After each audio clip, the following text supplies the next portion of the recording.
ఇస్తాం ప్రజల రక్తమాంసాలు పీలుస్తున్నారు ఆనాడు ప్రతిపక్షంలో ఉన్నప్పుడేమో ఎల్ఆర్ఎస్ కు ఫీజు కట్టండి అంటే రక్తమాంసాలు పీల్చేస్తున్నారు అని మరి వాళ్ళ బట్టి విక్రమార్క గారు సమాధానం చెప్పాలా మరి మీరు కూడా ఇప్పుడు రక్తమాంసాలు పీలుస్తున్నారా లేక ఫీజులు కట్టమని ఏదైతే సేమ్ మేము ఏదైతే ఫీజు చెప్పామో అదే పెట్టి మీరు మార్చి 31 లోపల కట్టాలని చెప్పి మెడ మీద కత్తి పెట్టి ఈ రాష్ట్రంలోని మధ్యతరగతి ప్రజల రక్తమాంసాలను తాగుతున్నారా చెప్పాలి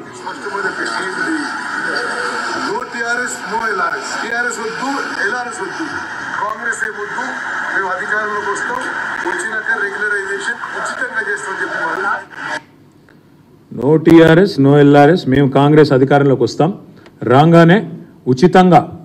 మళ్ళొకసారి వినండి ఉచితంగా